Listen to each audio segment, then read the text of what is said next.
Awesome. Welcome back to the podcast. Today, another special guest. The podcast is loaded with special guests these days, which is great. I love chatting with coaches. Today we have, someone who's not in your kind of I don't want to say normal, but common, I think, subsection of fitness, and that's golf. Something I know about golf. I don't play golf. I'll go mini putt. I'll go to the driving range. One thing I've yet to do in my life, and maybe this will happen when I'm a little bit older, is just to get out onto a golf course and actually play around.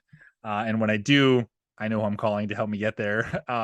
Mr. Nate Jackson. He works with golfers who want to bomb it, buy their buddies, play on back-to-back days, and look damn good doing it, which to me sounds like the whole package. Nate, my man, thanks so much for taking the time. Big John, what's going on? Thanks for having me. Yeah, man, for sure. And you're not too far away from me anyways, right? If I ever need like a little lesson from you or a call or something like that. Niagara Falls, so about Yeah, Niagara an Falls. hour and 10 away. An hour and 10. Yeah. Okay, cool. So if I need to play golf, I know where I'm headed. Um let's I mean, I know a little bit about you. I don't know kind of your full story, and I love when coaches share their full backstory. So, you know, what what I want to know what got you into like fitness in the first place, and then maybe what got you into the fitness industry. Because I always like to know why people started working out, just to Mhm. kind of get a bigger picture of who they are.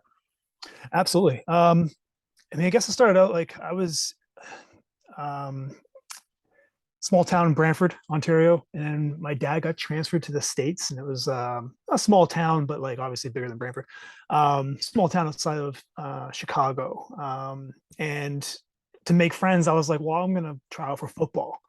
And I played football at recess. I was Nice. badass, and quickly found out that wow, I was in a whole nother world. I was tall, lanky, slow, weak. My mindset. I like to think I was tough. I wasn't. Um, it was just a horrible experience that first year, and I remember waking up in like cold sweats, thinking, well, dreaming about my coach yelling at me, which you probably never do because I never saw a second of game time that first year. It was just horrible. I come home with like, are you familiar with the football jerseys with the bigger holes? They're Yeah. basically practice jerseys, right? Yeah. Honestly, I had that tattooed into my skin for like the entire like first part of the first year. Um, just a horrible time. And there's 2 days when I first got there in like May, June, and I'd never like recess, right? It was 15 minutes long, right? And now Yeah. I'm going like 3, 4 hours of football, and I'm like, what am I doing? But I was too shy, too scared to quit. And my mom was like, I remember her crying at one point, and she was like, "You got to quit. Like this is just, it's killing you, basically." And I was just too shy, too scared. Stuck it through, and that's kind of like been a time in my life where I always look back upon just like, hey, I got through this, and I can kind of get through just about anything. Because it was horrible, man. I won't sugarcoat it. It was horrible. Yeah, and so I hit the gym. That was kind of what I did that first off season. I had like that's what everybody did. Hmm. Like I said, I got there and everybody had six packs, and everybody knew what the gym was. I had no idea, and so I hit the gym. Obviously doing things wrong, but still got was consistent and got stronger. And by the end of my second year, I was being called up to the varsity team as a scout kind of thing, just because they brought up like 10 or 15 guys who they kind of saw next year being somebody who could like fill gaps, Okay. who seniors graduating, things like that. And in the States, I mean, like that was I think a 2A school, which is big, but I eventually moved to a 4A school, which was just again mind blowing. So What's a two-way school and a four-way school? just the size, to my Okay. knowledge, just the size of school. And like that was it was huge just going from those two jumps. But luckily I'd already kind of made that big jump going from like small town Ontario to Illinois, where it's just like football haven. Like the stadium, first of all, gets packed for like freshman B games on a Wow. Saturday morning, like 8 a.m. type thing, right? It's crazy. So it's fun. It was like the Varsity Blues movie, if you've ever seen that. Yeah. Just football's life. And so I mean that kind of like got me into training out of necessity, I guess. But obviously, I like the way I felt, like the way I started looking, performing better, things like that. Had some opportunities from a sports side of things through basketball. Um, so that got me into fitness. In terms of the fitness industry, I guess it just kind of goes on a couple of years later. I realized really quickly my second year I wasn't going to make the NBA, and I wasn't playing a whole lot. So I transferred back home to Canada, went to school in Windsor, played there my final 2 years. Graduated, I was in criminology and was waiting to kind of get accepted into the RCMP and took my exams and stuff like that. And then while I was waiting, the only thing I knew what to do was train. And so I Yeah. was at a gym and just kind of lost interest in the whole criminology side of things. Kind of realized I was good at working with people. Got a job just to make some money while I was waiting, and next thing I know, I was like taking off, and kind of like the rest is history, right? So that kind of got me into the industry. Yeah, So that was how many years ago was that now? I'm old. Um, 2000 and 2000, I think I had my first gym job, which was I know you're from Toronto, so or you've spent time there. So Yeah. Union Station, Good Life, when it first opened, that was my Oh first. wow. Yeah, That's wild. Union I was. Station. Yeah, that is still Yeah, around. I'm pretty sure. yeah, it is. I was one of the first, I think, 6 trainers hired, something like that. So, That's crazy. So how long did you do personal training for? um, I mean, up until now, basically, but I spent a year at Good Life Hmm. and realized really quickly I had a couple clients that were like we call it the monthly success story winners type thing. Okay. And so I realized, again, quickly, I was like, okay, I'm good at coaching, but Good Life itself wasn't very happy with me because my sales were down. And so no Mm. matter how much of the testimonials and the success my clients got, I wasn't hitting my numbers to where they would like it. And so they were I didn't get like a 25-cent raise one time, and I was mad. And at, but I think it was like right on the year anniversary, I left to go to Vancouver for like a 2-week vacation. Long story short, absolutely loved it. Came back, gave my notice, and left. Hmm. And Wow. kind of basically ever since then, I've been on my own. That's awesome, man. Yeah, I mean, and I chuckle at the 25-cent raise. I don't mean to like downplay it for anyone, but it's like knowing what you do Come on. now, it's kind of just like, what were you even mad about type of shit. Yeah, Yeah. right. I mean, and then so you're doing that, you left to go off on your own. Then what did that look like back then? um, I mean, man. So I was in Vancouver. I learned a pretty valuable lesson my first year. Yeah, took off there, got a full clientele. Summer came, and then everybody left. Everybody was just Hmm. doing stuff, right? Instead of training indoors and blah, blah, blah. And of course, I didn't save any money. I was like, this is amazing. I'm going to spend it on this and this and this. And Yeah. June comes, and everybody's like, oh, we're going on a cruise. We're going on this traveling trip. We're going to see you in September. And I'm like, what? So yeah, that first year was kind of tough. Obviously, that taught me a valuable lesson in terms of saving and banking money for rainy days and things like that. But kind of just the one-on-one thing, long hours or long days, I should say. That kind of grind. Did that for probably a good 10 to 12 years after that. Um, Moved back to Toronto for an opportunity at a gym, which is now a Good Life on Yonge Street. It used to be called Revolution Fitness. Managed that for a year or so, and then just really went on my own. Oh, sorry, I shouldn't say that. Got an opportunity from a corporate wellness facility. Managed that for a couple of years, and then I was done with that sort of thing and just kind of Hmm. on my own. There's always been a percentage of online and in person. Yeah. Everything's turned into a good life, by the way. That's just that's Yeah, just the way yeah, it goes. absolutely. Yeah. Every gym you can imagine. Okay. And then so I mean, obviously now you're working with golfers. What's the connection there? Like what led you to that area? Um, I'll back up a little bit from there because I know obviously, you're dealing with or have dealt with the loss of your mom. Hmm. Um, about I want to say 2 years prior to me making that switch, maybe yeah, about 2 years. Um, I was kind of at the height of like fitness modeling, doing that kind of thing, competing in like fitness physique competitions and things like that.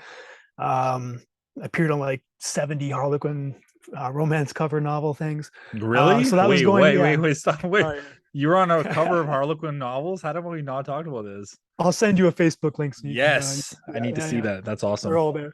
Um, so yeah, things were going really well, and then my mom got sick, and she'd been battling cancer for a very long time, but she got really sick and obviously passed away, and it was 2009. And long story short, like world just got turned upside down, Mm. and it's been it was very difficult then, still difficult now, but I think it was 2011 or 12. I just had it. I was just tired. I was burnt out. I was at the corporate wellness thing for a bit, and that was just long, long days. Yeah, and so needed a change. My dad was in Niagara Falls. I was in Toronto, and I called him up and just say, hey, like I'm going through this thing. And he said, "Why don't you come down? We'll chat. We'll go play golf." And I was like, golf. Like I made the elementary school golf team, but that was because there was no cuts. And there was basically like I think 3 practices. You were supposed to go to the driving range a couple times. I think I went once with my uncle. And then we had the actual like, event tournament at the end of the year. And I remember, stepping up to the tee box and they're announcing my name, what school I was from. There was maybe like, I don't know, it seemed like there was probably 30. It was probably only like 5 people at the tee box. But I'd never hit a ball before in front of somebody. And I totally whiffed on my first swing. And then my second swing was way off in the trees somewhere. And I remember I had hand-me-down clubs, hand-me-down bag. And so this bag was so old, it only had one pocket on it. And it had everything in it, like my balls, my tees, my sandwich, my water bottles, all that Wow. kind of stuff. And I think I was on hole number 2 and that zipper broke and everything just fell out. And I had Oh to my. it was just a horrible experience, right? And the guy I was playing with, I can't remember if he won because I didn't stick around for the ceremony, but he was a very good golfer, probably like top 3. At one point, I was just like, guys, you know what? I'm picking my ball up. I'm obviously way over my head here. I'm just gonna, finish and walk the course with you. And that was my last golf experience up until my dad kind of calling me or chatting with me and say, "Hey, let's go play golf." And so, for those of listeners who are golfers, you've probably heard the saying that one shot that kind of keeps you coming back. And usually, no matter how bad you are, you have that one shot per round where you hit it really well, you hit it far, you hit it where you want it, whatever it might be. And it's just that one shot that says, "Oh, you know what? I can do this. I'll come back tomorrow," type thing. I didn't know what that was, but I hit that one shot. And knowing what I know now, I thought at the time I crushed it. And knowing what I know now, no, I didn't. But it was straight, so that was cool. And it felt like it was the ball was like a pillow coming off of the club face, and it just like launched off of it. So I was super excited, and a light bulb went off, and I was like, "Oh, you know what? I'm a strength conditioning coach. I know the body. I haven't played anything competitive since university basketball. Really, I did some martial arts in there for a little bit, but nothing competitive. In the physique competition, that was competitive, but it's so subjective that it Mm, was just more or less a diet and then, yo-yo dieting type thing. yeah. So for me, it was like I hadn't been a part of a long-term goal. And I was like, I can see it. And I just like right then and there was like, wow, I can do this. I know, I know where I want to go now. Because I knew I wasn't going to master golf anytime soon. And so within like, I want to say again, 3 months, I had moved from Toronto down to Niagara Falls to be close to my dad. And again, kind of like the rest is history. That's amazing, man. What a turn. Like, and it's tough that it was almost a tragedy that led you to this place that you're in now, but I mean, I'd say you made the best of it, all things considered. Um, Absolutely. yeah, that's so in terms of now helping golfers, are you helping like any range? Are you helping them with their golf game, or it's everything leading into their golf game? Yeah, you don't want tips from me. It's basically preparing their body to make sure that you can handle the stresses of the golf swing. There's lots of force and torque being put on a person's body, through the swing. So making sure rep after rep, season after season, year after year, it's just a lot. So making sure that we build a resilient body to withstand those forces. And then obviously from a performance standpoint, especially now, everybody credits Tiger, but probably even before Tiger. Tiger made it really popular, but like the Greg Normans, the Gary Players, they were all into fitness way back when. That was really an outlier then. Tiger made it more like mainstream, Mhm. but nowadays like everybody's training. Even the guys who don't look like they're training, they're training. They may not have Yeah. good nutrition, but they're training. And so everybody knows the benefits that training can have on hitting the golf ball further. Mhm. From a mobility standpoint, getting into better positions for a better, turn, shoulder turn, hip turn, that kind of stuff.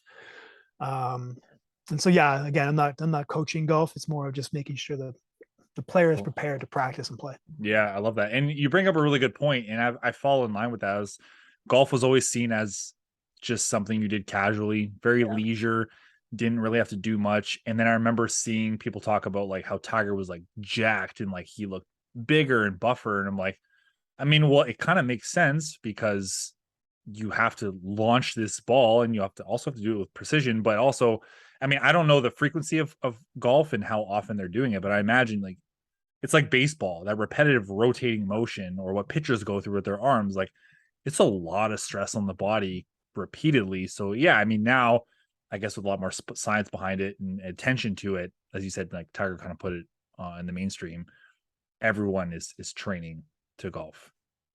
Yeah. Yeah. If you're not training, I think you're kind of the outlier now. which is a good thing. I think that's important, right? I mean, fitness, not just for golf, but in health in general, um, it's only going to help. What's that golfer's name? Is it John Daly? Yep. He's not training, is he? That guy. No, probably not. He's probably training like, whether it's a Diet Coke from, hip height to mouth type thing.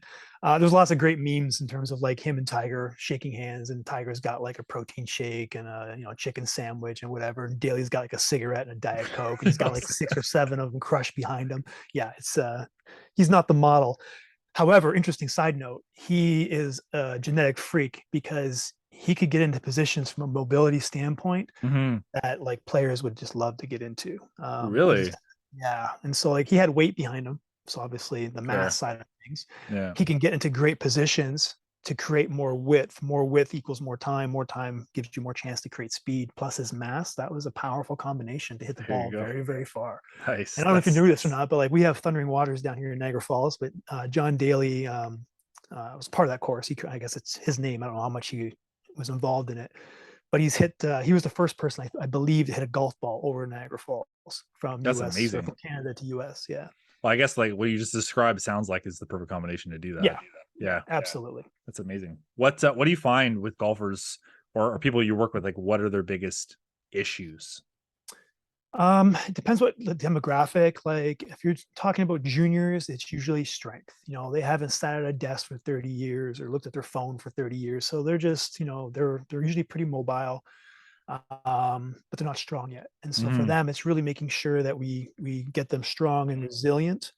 Um, and then taking advantage of like their speed windows as well. Juniors have these speed windows we like to take advantage of. So instead of strength training, as much as being strong is important, making sure it's like 2 or 3 opportunities that you get as a kid to take advantage of your power and your growth spurt and things like that. And so we want Mhm. to really get after power and speed training during these times, because once you kind of hit 19, you never get them back.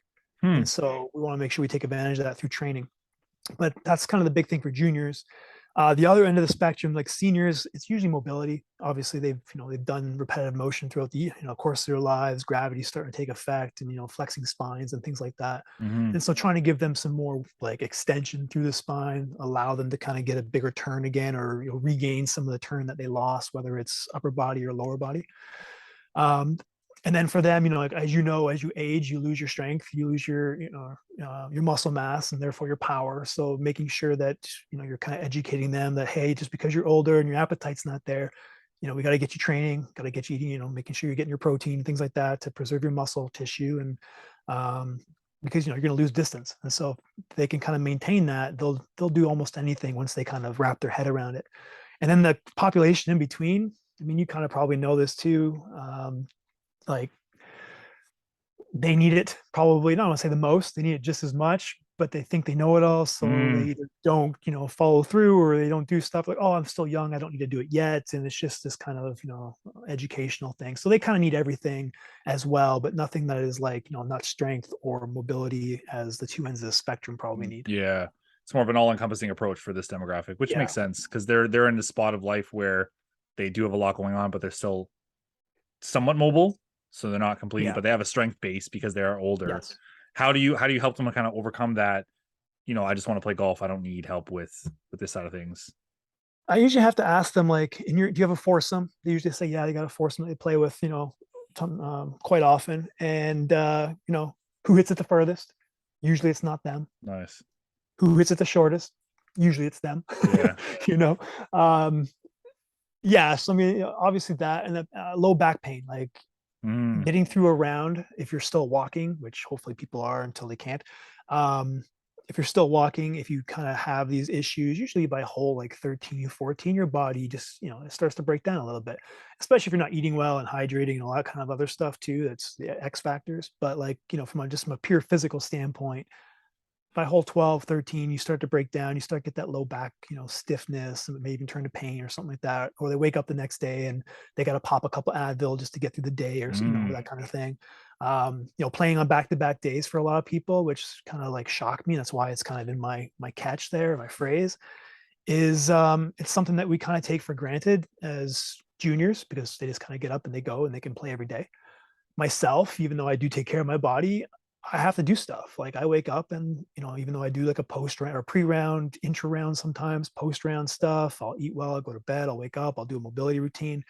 There's still days where I have to kind of spend a little bit longer on the range just to warm up if I'm playing on back-to-back or back-to-back-to-back days type Mm, thing. Whereas a lot of these guys in their mid, 20, 30s who play a round of golf for a corporate event, they just wake up and they're destroyed. you yeah, know? yeah, I imagine, right? Especially if they're not physically active in between anything else. It's like they just, I think maybe they underestimate what it takes to kind of play because of yeah, I think of the rotation. I think of when I hurt my low back. Like I wasn't allowed to play hockey. I had to watch what I was doing in the gym because that rotation killed me, and I Yeah. was only 29. So like I'm only 33 now. I can imagine, at 43 or 53, if you continue to not take care of the body, the low back, things like that, like what that could look like. All it takes is the body after one swing is like, nah, I'm done. And then they're shot, Pretty right? much. Yeah. And Yep. that's something that you're helping them kind of avoid because I never thought of I never thought of how much stress it would take the body to go through like one round of golf, let alone playing back to back days. I imagine they're carting it around at that point on day two, or you would advise people to walk as much as they could. I mean, case by case, right? So if you're getting somebody who doesn't, like you said, that same scenario of not really training, yeah, I mean, a cart is probably going to be good on day one, just so they Yeah, can play day two, that type of thing. fair. Um, you know, it's just an easy way to get steps in, right? So if you can walk, definitely go ahead and do it. But even like those who don't walk and they take a cart, it may not be hole 12 or 13, maybe it's 15, 16, but they Yeah, still do it. You got to think of like, the practice swings that you take before you hit, maybe the balls you hit at the range before you went and played. If you are playing more regularly, the time you spend on the range in between rounds, that kind of stuff. And then most, like, let's be honest. I mean, I'm pretty sure even most of my clients too probably don't do a post round, routine type thing.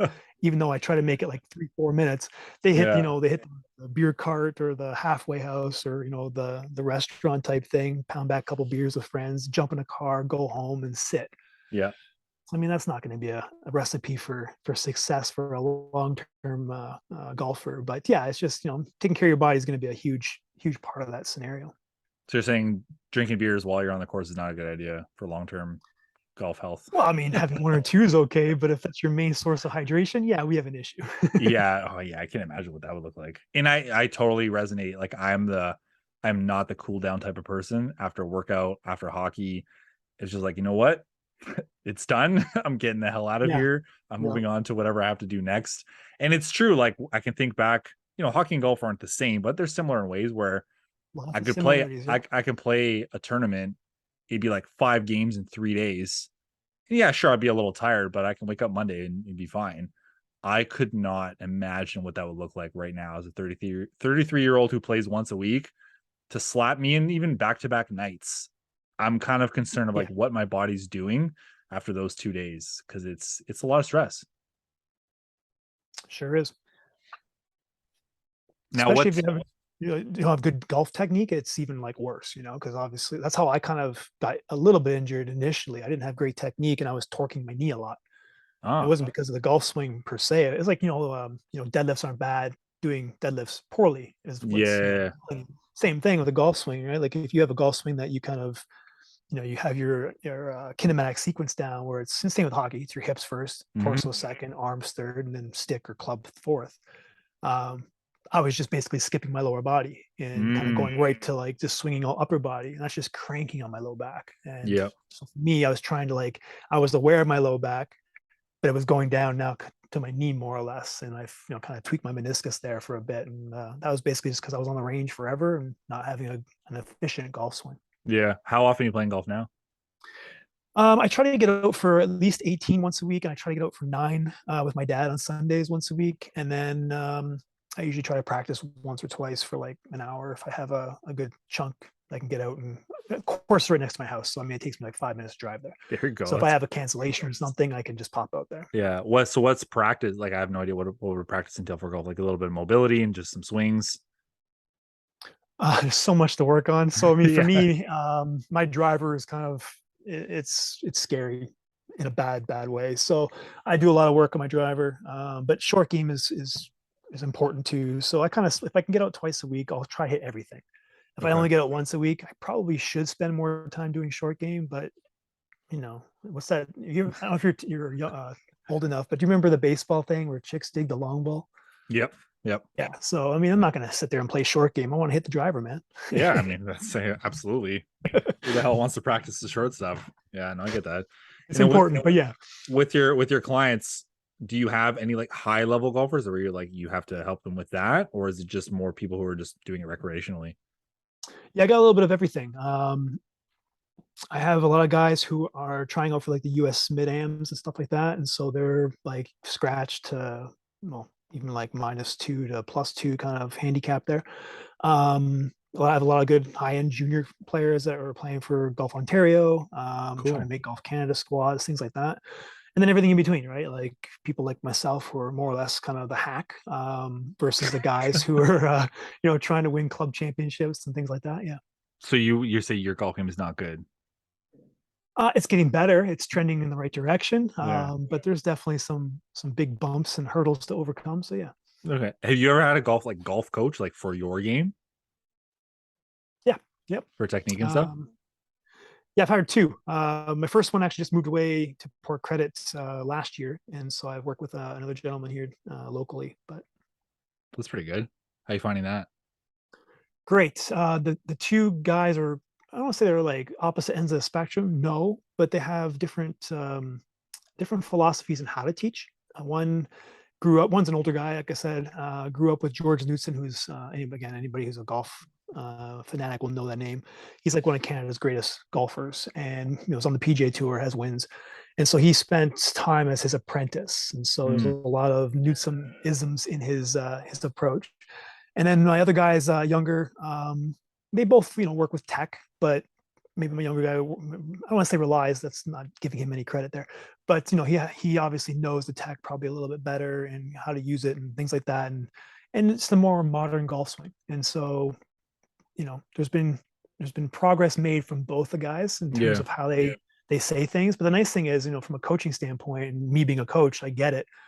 Is like there is something that they need to get me to do, but they both have their own way of getting there or own way of saying it. Yeah. And a light bulb goes off where it's like, oh, that's what, someone like Norm is my first guy. And when Adam says something to me, it's like, oh, that makes a lot of sense. And then as I do it, I'm like, oh, that's what Norm was trying to get me to do for like 3 years, but for some reason my brain just, couldn't quite grasp it. But yeah, I think it's good to have some multiple coaches there. Again, their philosophy is similar, just to kind of get to it a different way. But Yeah. That's the same reason I've had a couple different coaches over the last few years for my fitness. A, because I can't program my own workouts because I'll always change them on the fly, which is not smart. And B, it's just like coaching techniques, like how are they holding me accountable? Like what language are they using? Are they, how are they getting their point across, like you said? And I think people underestimate coaches having coaches. They assume that we know what we're doing because we have all the knowledge, so we're fine. We already do it. I love having a coach, so I don't have to think about what I have to do in the gym or with my eating or anything like that. And just having support. Like if I'm struggling, he also knows, the ups and downs of running his own business. So he can relate, which is super helpful too. And I'm assuming in your case, you're just like, well, I want to improve my game. And usually we're our own biggest issue. So it's like, well, let's get someone on board to help me with that. I actually have a fitness coach I go to for in season. So I Okay. have my own stuff off season wise. I still have the kind of the meathead bodybuilder side of things where from like Sure. November to January. Plus, it's for me and you being a nutrition coach as well. You get it. That time is probably a difficult time for a fat loss phase. So I just try to Yeah. hey, if I'm going to eat some extra calories, let's just make it go to muscle. So I'm going to try and maybe a little bit more bodybuilding stuff in the first part of my off season before I get Hmm. into strength and power and speed. But for in season stuff, very similar to you. Like if I would program my own, I'd have it, and then I would probably just shy away from it and do whatever I feel like doing that day. Yeah. So I have somebody that I work with during the season. It's my second year now with him, and he creates my program. There's one less thing for me to think about, which is Hmm. amazing. The accountability side of it is great because obviously I'm not going to slack off if he's going to be like, hey, well, did you do your workouts this week? And no, Yeah. I did bicepes. Yeah, I imagine Nothing there's wrong no with bicep biceps, by the way. training. Yeah, no bicep training in season. There's not a lot. Part of that look good doing it is I probably throw well, I know I do. I throw more of the isolation stuff in than probably most coaches Hmm. do, because I want you to fill out your golf shirt, man. Because there's a side of that, you feel good, you look good, you feel good, you fill out your shirt in the right areas. That's going to go a long way from a confidence side of it.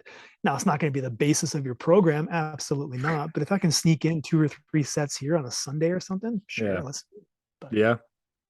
That was going to say something there, I forget. But no, I mean, again, from a hockey standpoint, it's like if you're getting dressed, you're feeling good, you're like, okay, I'm good. So for golf, like if you're there just in that shirt, in that golf shirt, and like arms are bulging a little bit, maybe you get a compliment here too, you're kind of like, okay, like yeah, I'm feeling pretty good. Yeah, they don't call them show muscles for nothing, right? They're there. I've had people for the past, I don't know how many years, ask me about my arm routine, and I'm like, look, arm routine I'm doing now is not the arm routine that got me the arms I have now. Yeah, that's one thing to remember. When I was 19, fucking all I did was upper body and arms and stuff like that. Now it's like I really shied away from isolation training, especially in terms of like biceps and tries, because I'm like, well, my arms are big. I don't need to get any bigger. And then my coach been programming some arm work here and there. I'm like, this is actually kind of fun. Like I kind of miss just grabbing like at the gym, it's like an easy curl bar and just hammering away some curls in the mirror. I'm like, this is actually kind of, if it inflates my ego just enough a little bit on a Friday morning kind of thing. nothing beats the pump, man. It's true. It's true. Nothing beats the pump. That's awesome. Where do you find your biggest challenge with golfers that you're working with, either if it's relaying the message or getting them to buy in that they do need like nutrition protocol and training protocol and that sort of stuff? Um, yeah, that's a big one. Even though I said from a professional standpoint, Tiger made it popular, and it's probably the norm now. It's not so much from the junior side of things, especially here where I am in Canada. In the States, it's a little bit different. Again, like when I got to the States in 1994, 95, everybody had hit the gym and I hadn't. So it's different here in Canada now. Like we definitely have strength coaches now in university, which is great. And there's kids that are kind of more on top of their training. If it's like hockey, always had it, but Yeah. the other sports didn't, especially golf. But I think it's more guys like me are kicking around. So for juniors, it's just trying to get them into the gym. They tend to, if they have, let's say, 20 hours in a week to devote to their game, they usually spend like 20 hours on the course. Wow. And I just like, hey guys, like if you can take 3 of those hours and put it into your body, that's going to go so much further than those 3 extra hours you're beating balls on the range, or you're Hmm. just, mindlessly chipping, talking to friends, and not focused on what you're supposed to be doing from a golf performance standpoint. So just take 3 of those hours and put it into your body. It's going to go a very, very long way. Plus, if you're a high end golfer and you're going to go to the States, like you're going to be expected, and you're going to be training very as soon as you get there. And a lot of times in my juniors here, they're big fish in a small pond, but when they get to the States, it's the opposite, right? Like Hmm. everybody hits the ball 300. So yeah, you're amazing here, but when you get there, you better have other aspects. And one thing is, like, if you're I'm not saying that juniors get hurt, but like if you're not able to play, well, somebody's going to take your spot real quick, Yeah. right? So from a junior standpoint, training is difficult to kind of convince. From a senior standpoint, again, I go opposite ends of the spectrum here first. Yeah. From a senior perspective, they're scared. They're like, oh, I don't want to get hurt. I want to make sure I can play. I don't want to hurt my back. Or they've had a series of injuries from whatever, whether it's just training or it's sports and never healed or whatever. So it's always, some convincing that needs to be done there. And like I said, the middle crowd, they just think they know it, and that their gym routine that they did in high school is still good enough to do now. And it's like, Yeah. well, we've already had that conversation about, well, from an isolation standpoint, that's not exactly what you need for golf performance. I'm glad you're still training and doing stuff, but that Yeah. workout that you did, 3 sets of 10 for every body part type thing back in 1990 is probably outdated now, and your body's probably accustomed to that. So anyway, that's how I feel in terms of who I talk to. Yeah, that's huge. What you're saying about the juniors, when you're saying about like spending all those extra hours on the course, to me, what I relate that to is junk volume. Like when people are in the gym and they're Yes, just doing absolutely. way too much volume. And I've seen programs online where people like will share their stuff.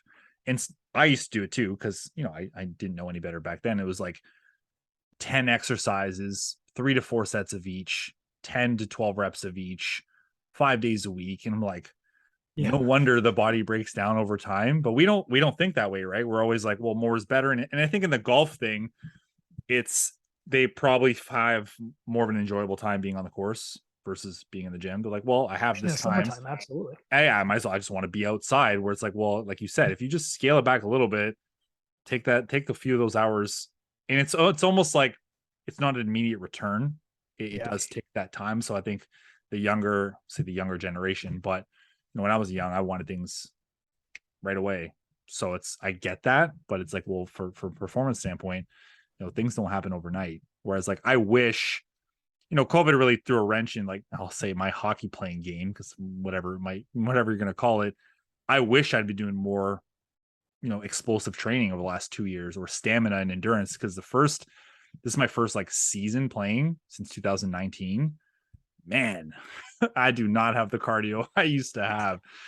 So if that says anything, like, yeah, I played pretty high level hockey, but as I got older and my frequency went down and my training didn't adapt to it, I don't perform as well. And I think Yeah. that can relate exactly to golf and honestly any sport, I'd say. Yep. No, I agree. Awesome. We got a few minutes left. Is there anything golf specific or golf fitness specific? Because I know this subject's still new to me, that we didn't touch on, that you're like, well, this is pretty important for this community. Um, I mean, it's depends on how far down the rabbit hole people are going, Yeah. or how what they see on like TV from a commercial standpoint of professionals training. And like right now, my biggest thing is like overspeed training. If you're familiar with it from you're probably not familiar with it from a golf standpoint, but maybe from like a track and field standpoint, No. like downhill running and things like that. So okay, so Phil Mickelson, who's an older golfer, he wins the PGA Championship 2 or 3 years ago, and every news outlet is kind of following him around, and a video they catch I guess he's got super speed sticks, which is an overspeed training system in his bag, and that's what he uses. And he basically said, like, I've been using this for the last 6 months, and I've gained like 6 to 7 miles per hour. Every mile per hour is about 3 yards. So that's Okay. 18 to 20 yards over the course of whatever 6 months that he did Mm. that. That's a big jump for somebody who's aging. And so Mhm. everybody who's aging is now losing distance. I'm like, oh, well, Phil's doing that. What they don't come to realize is that Phil trains. Like Phil has a trainer. He's probably one of I want to say one of the first guys, but he's had a trainer for a very long time. So Mm. he's built up this the fundamentals, the prerequisites, whatever you want to call it, to add power and speed to his programming. And he does other power speed training. But a lot of times I'll get people, again, usually from all ages, from juniors to seniors. Um, they need distance. And so what they hear is, oh, they need to train for power. They need to train for speed. They need to have these overspeed systems or techniques in their training programs. But they don't have the prerequisites. They don't move very well. Mm. They don't have the joint mobility to get into positions that are going to allow you to, again, the kinematic sequence to the golf swing. So now, yeah, they're adding volume, kind of junk volume again. They're adding Yeah. volume to their year of swings. So now they have golf, they have practice, they have driving range. Now they add these speed sticks, and it's usually like 100 swings 3 days a week. It's a Wow. lot. That is And a so you lot. get somebody who's not training, who hasn't built up that resiliency in their tissues. They're just, it's repetitive motion. They're just adding more and more stress to that body that already probably doesn't move very well. So you're And saying so that for they me, need a foundation. yes, that's absolutely, yeah, absolutely. So as a short version of that, I often share a pyramid, and it's just basically, if you're familiar with like the strength training pyramid of needs, mobility, stability, muscle endurance is the base of your pyramid. It's not sexy work by any means, doesn't resemble a golf swing, but you got to have it. And then you kind of graduate into some strength training. From there, once you have that prerequisite down, you can go into power into speed, and speed into overspeed. And so like overspeed is like the tip of the pyramid type thing. It's a big bang for your buck if you have the prerequisites. If you don't, you're just kind of spinning your wheels and you're wasting time. And a lot of my guys, especially my males, but especially my like mid to older guys, they see these products, they eat them up. Golfers eat up every product, by the way. And so they see these products, eat them up, and they go nowhere. And so it's just a circle of frustration. Yeah. I love that you bring that up. I do love the pyramid approach because it's very visual, but Yeah. also I think of nutrition. It's almost the same thing. Yep. Like I always, and that's the biggest thing for me with people, is like, I'm not telling you any supplements to take until we get down first of all, your lifestyle, your sleep, stress levels, calories, protein. Then we get down to like, okay, let's add this to possibly help. But yeah, if you don't have the foundation, the prerequisites, everything you add on top of that is just going to be a Yeah, waste of money entirely, as you're saying. Yeah, that's interesting. absolutely. I never heard of that before. Over speed training. I don't know if they Yeah, so have if you're anything like thinking that. about other sports, like if you're familiar with baseball pitching, they have weighted balls.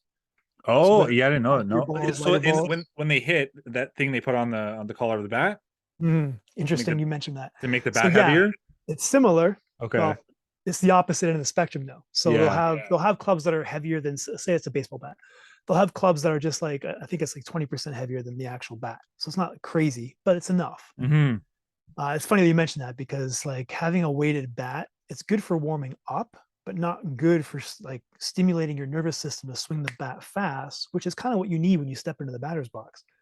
It's okay when you get to the park and you want to kind of like, go through your rotation. It's almost like a club bell, right? Or a Okay. kettlebell kind of like Yeah. figure eight type thing, where you get your joints kind of warmed up and you're getting some movement. But if you want to move fast, you don't want that bat with heavy weight on it. You want like a lighter bat almost to kind of swing a little bit faster, or Okay. just take the bat that you're going to use and really try to get after it and stimulate your nervous system type thing. So, Yeah. So yeah, the yeah, weighted bat is like it's heavier, so you have to work harder to swing it. So when you hold the lighter bat or the normal bat, it feels lighter, so you can swing faster. But what you're it saying makes is, sense, right? yeah, but you want, but the way you explained it, if you want to create that torque and the power, you physically, your body has to be able to do that.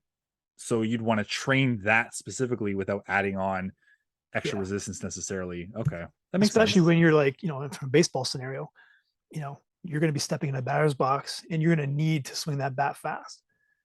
But you just That's slowed your interesting. system down because you have a Yeah, heavier weight, right? So that's it's like, weird. wait a Yeah. minute.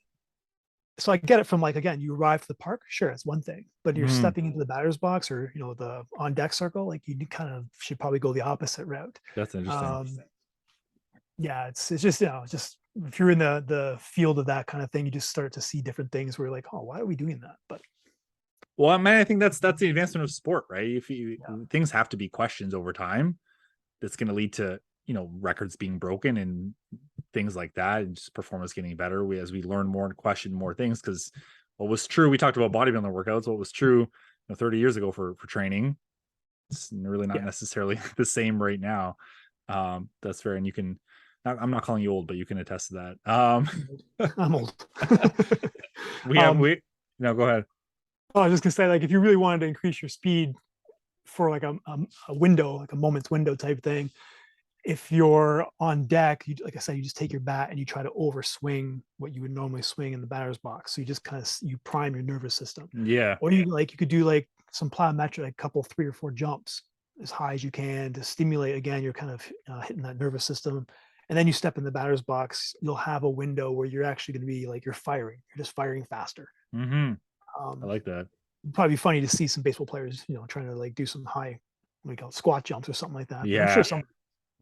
I mean, baseball's a sport where, and this is a completely off tangent, but like baseball's a sport where it's not much has changed. I mean, as an outsider, it doesn't look like to me much has changed at all. And it seems like the type of sport that won't. So it's almost like if you become that player, you're sitting down for how long, and then you're expected to go Yeah. and explode your body and crank a baseball like that. There has to be something better that can be done in between. But I mean, that's that. I'm not a baseball expert. I don't pretend to be. Yeah, nor am I. I know, like obviously Eric Kresge's now. I think he's a trainer for the Yankees, so he's somebody that obviously looks at a lot of research, and I think he's. And this is not to discredit any of the trainers prior to Eric Kresge, Mhm. but it's just I just know of his training philosophies and things like that, and he's obviously in the know. So I get a lot of my stuff. He's a mentor of mine. So I mean, Nice. I think things are kind of trending in a very good direction for all sports now. Yeah. You know, 100%. No wonder the Yankees are doing so well this year. yeah. We got a minute or two. Can you leave the audience with a golden nugget? I do love to get a golden nugget from every guest. Good question.